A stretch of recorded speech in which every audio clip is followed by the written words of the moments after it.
Citizens, it's that time. You are officially in the Alert Zone. Welcome to the Alert Zone TV. I am the Wizard Uncle James. I would love you to become an active citizen. You guys and girls already know how to do that. We are on location, still in Mexico.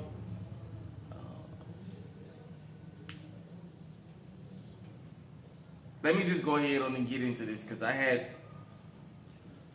taped a video a couple days ago. I wound up finding out more about the case. I wanted to take a different approach because this happened before I left to go on vacation. I said I wasn't going to address it here, but it has already made news here, and I've already seen it down here a couple times, so I'm going to go ahead and address it. First off, shout out to everybody that has actually talked about this.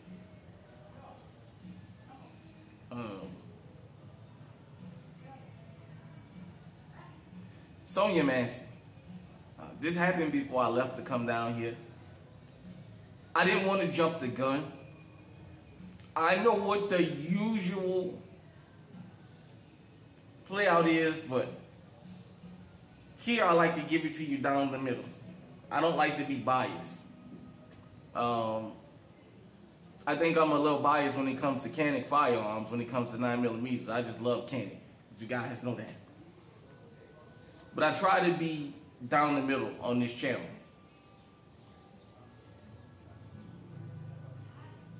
So I didn't want to jump to conclusions. I wanted to see, okay, what actually happened. I saw the first-degree murder charges, and I still didn't jump at it because I wanted to see more. I wound up filming a video. I was having internet issues because the weather was so bad for about 4 or 5 days. I mean, like, almost no internet. I was lucky to show y'all the shorts that I was able to show y'all at the Santa Ana Festival because the internet was just... The town I'm in is down in the valley. Nevertheless, as I learned after I filmed that video, I found out more details. I brought myself to go ahead on, let me see a little bit more about this.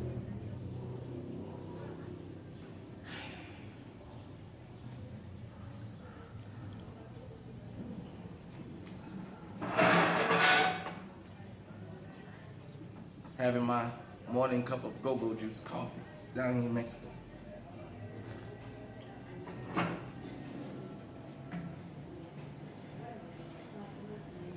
What happened to Sonya Massey was beyond reprehensible. I didn't know that bastard shot her 6 times. I thought he shot her once in the head. Is my understanding, correct me in the comment section if I'm wrong. That bastard shot her 6 times. All in the fucking head. Oh, he shot at her 6 times? Now, I did notice something in watching the video last night. I didn't pay attention to it in the previous video. Both officers had their gun drawn. It's just this one decided to fire. I didn't know that. I was under the impression that the one officer pulled his gun out and fired until I went back and watched it last night. They both had their guns out. He said he would kill her, and he did. He waited till she cowered, and he killed her. For anybody who wants to come and make this excuse, because I know there's going to be those kind of people lurking around that's going to say, well, you know, she was a threat. There's people that's going to justify this, no matter what. When I talk to you guys and girls out there worldwide about encounters with law enforcement, this is what I mean. When I started this channel, I decided something.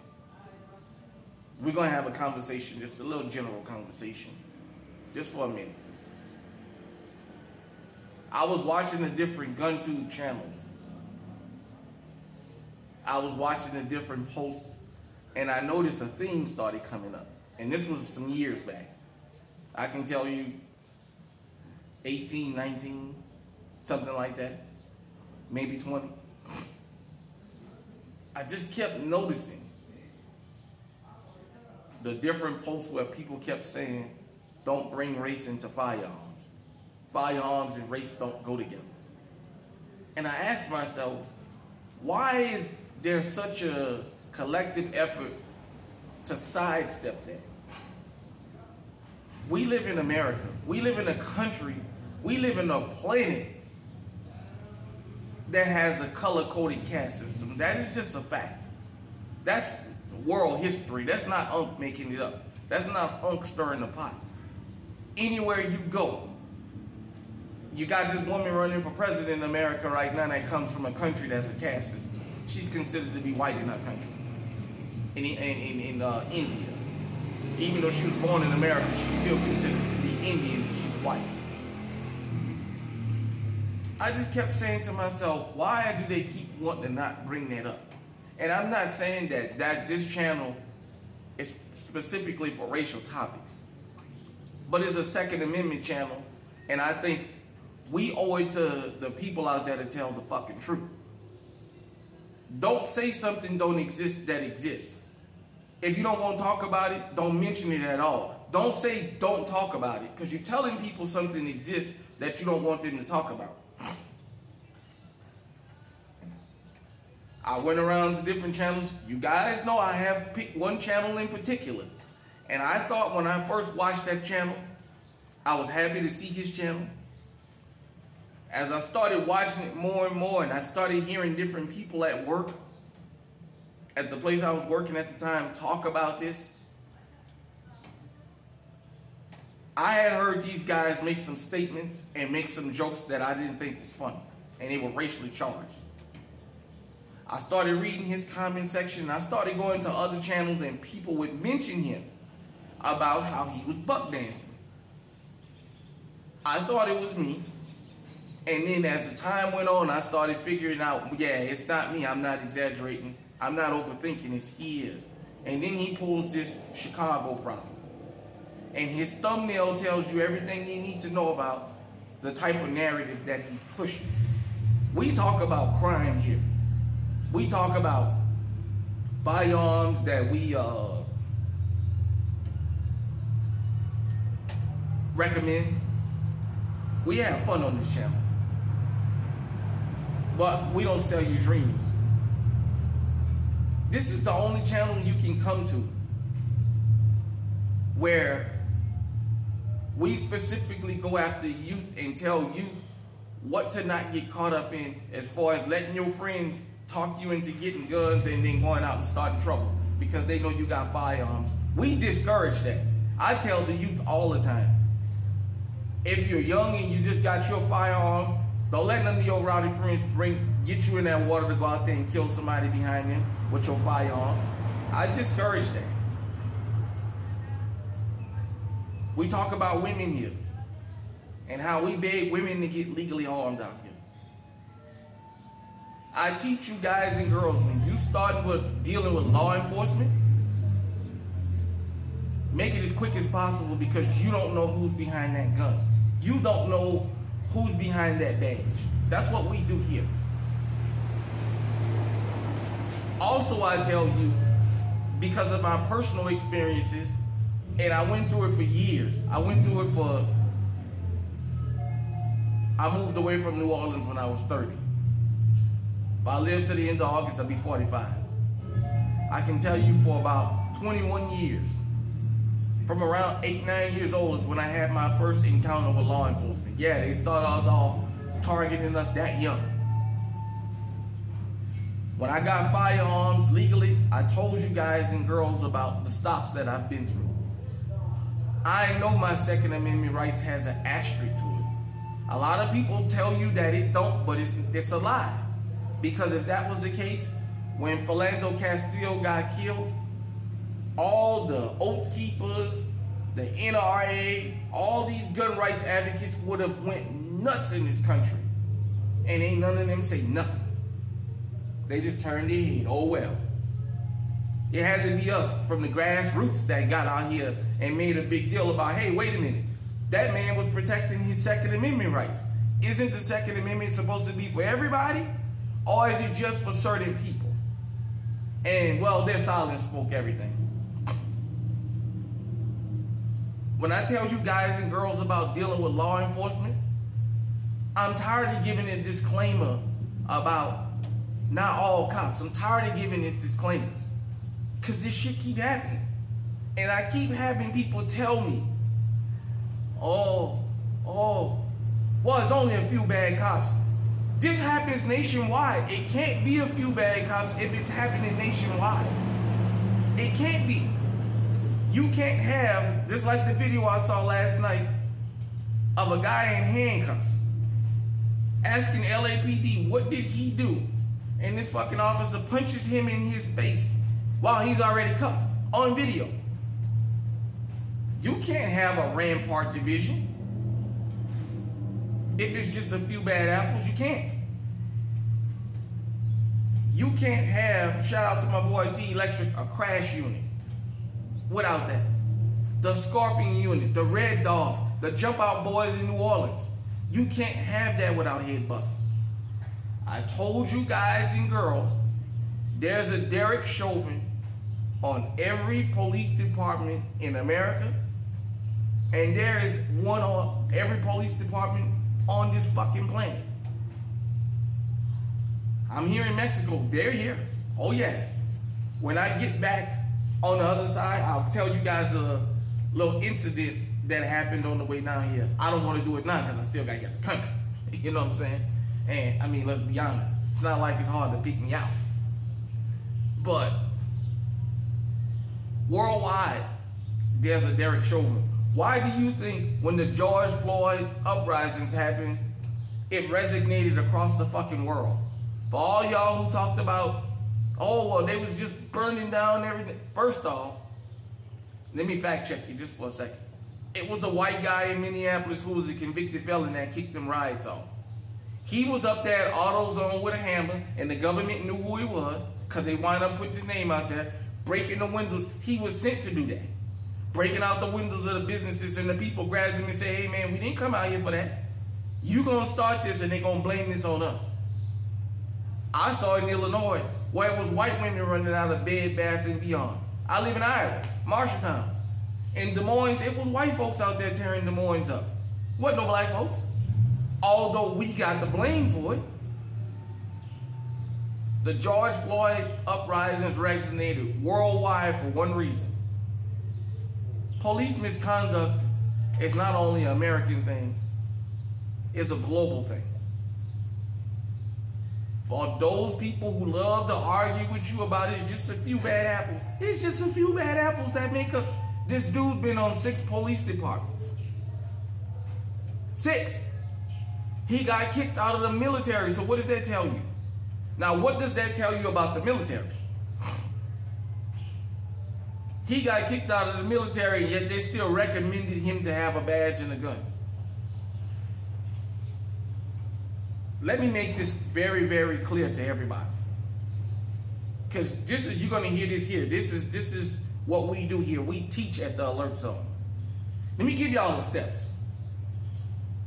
Since this happened, let me give y'all the steps. Rest on to Sonya Massey.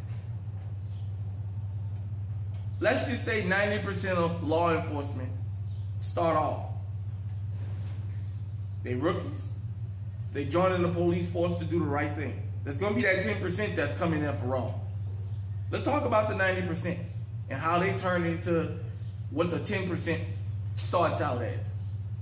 They start, they go to the academy. They come out. When they first hit the street, they're very cordial. How you doing, sir? I clocked you speeding. Here's my speedometer if you don't believe me. Here's my radar gun. Let me have your driver license. They go from that. They get them a veteran partner. They watch the veteran partner stop people for no reason. It goes from, this is the way it escalates. It goes from nice and cordial to the next time when I stop somebody, I'm gonna just have a little bit of bass in my voice. To the next time, I'm gonna start using profanity. Then the next time, I'm gonna stop them from no reason, and I'm gonna kind of jack them up, as we used to say a little bit, kind of jack you up, you know, pull you over for nothing, rough you up, throw you on the car, little shit like that. Once they've broken that, once they've broken the barrier of using profanity towards people that they stopping, it's only a matter of time before they get to murder. It's a steady ladder, and they climb it. You go back to every officer that's been convicted, that has gotten away, and you go to every officer right now that is a problem officer, and that's how they start out. Some of them start out, they come out the academy already to bust heads open. Like on Colors, if you remember the movie Colors, Sean Penn's character, Robert Duvall told him, hey, you gotta slow down. When Sean Penn first hit the street, he wanted to chase everybody and beat everybody up and what have you. The movie Training Day just described what I just told you. And I know this because I've been on the opposite end of these progressions, except I haven't been killed. Yeah, I've gotten my ass whooped several times by NOPD for no reason at all. Well, once I did run from it. Maybe one day I'll tell y'all that story. Other than that, it was nothing to get punched in the face, to get thrown on the ground, to get kicked, to get choked, to get kicked in the nuts. It was nothing for that to happen. A routine traffic stop for us was getting yanked out of the car and getting out, especially in summertime, putting our hands on their hood and making us stay there so our hands could burn. That was routine. That was normal. For those of you who talk about a routine traffic stop on the other side of the tracks, that's what we go through. And it's spreading. This man has been on 6 police departments. In every police department he went on, they let him go because of disciplinary actions. It was only a matter of time before he killed somebody. Now, let's just go ahead and get the obvious out of the way. He killed a sanctioned target.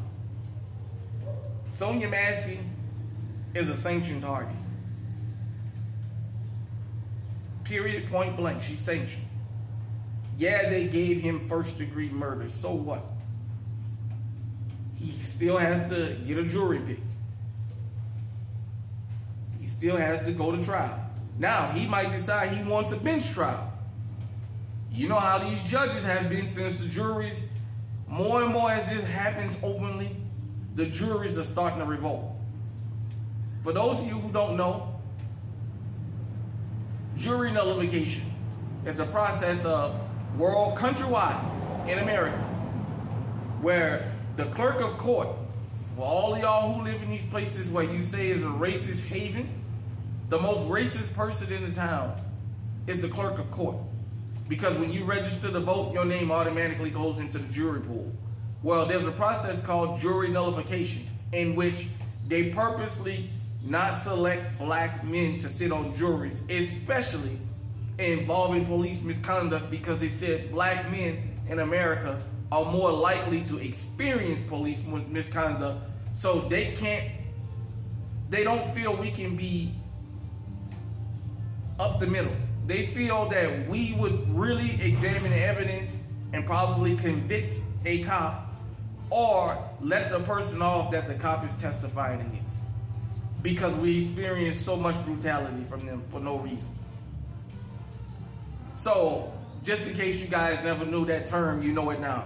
Put that in your mind and just think about that for a minute. This is why you'll never see an all-black male jury, because of the process called jury nullification. But nevertheless, he still has to get convicted, and then he still has to get sentenced. Derek Chauvin committed a blatant murder and only got 22 years in prison. Do you think this guy is actually going to get that kind of time in prison? By the time he gets convicted, it'll be something like manslaughter, if they don't get the charges thrown out all the way. Then you got the appellate court. So he might appeal it and win it on the appeal. So until he gets locked up and his appeals get exhausted, it's nothing to celebrate. We've seen this story too many times. Geronimo Yanez killed Philando Castillo on camera, and the jury found him not guilty. So don't get excited because this guy got arrested and charged with first-degree murder. When they kill, 90+% of the time, it's not the first kill. This one got caught on camera. When Derek Chauvin killed George Floyd, I knew it couldn't have been the first time. And then it came out, he had been involved in multiple murders, at least 2, that they was found innocent of. But that's just the 2 we know about. Remember, Rafael Perez, the center of this movie Training Day, in real life said when he finally got caught, he only took 5 years. He only got 5 years because he started pointing out the crimes that he had committed.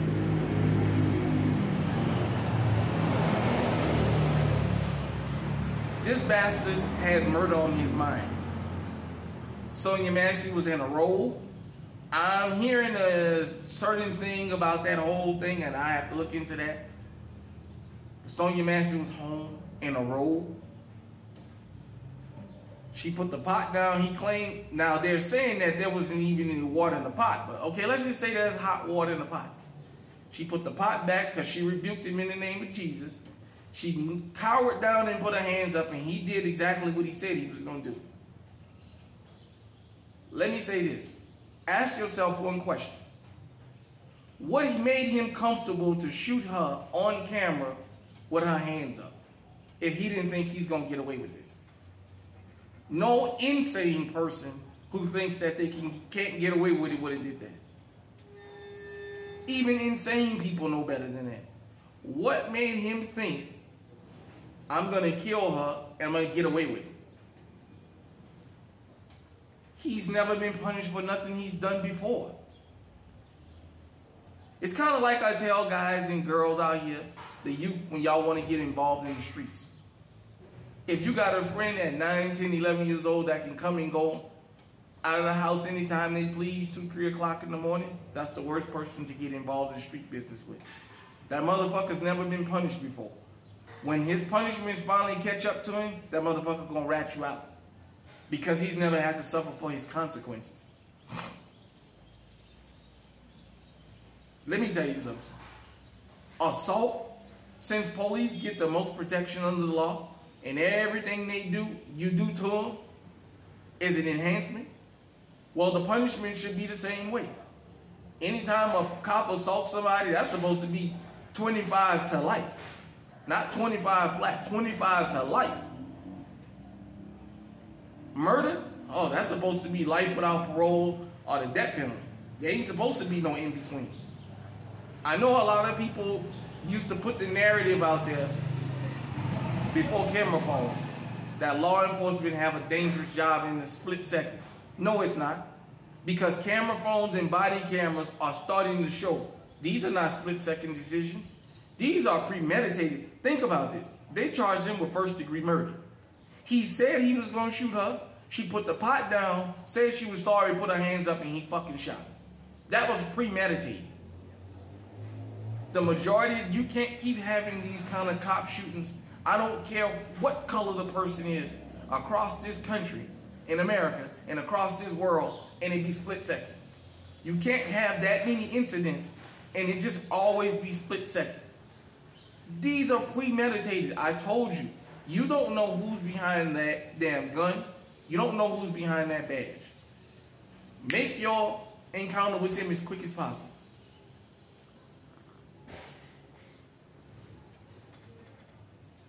Sonya Massey was executed.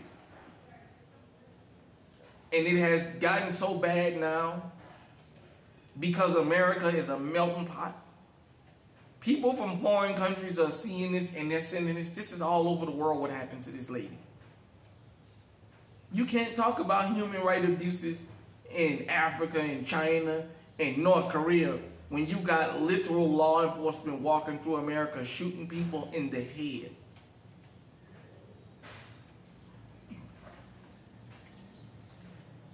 I wouldn't talk about this if it didn't happen.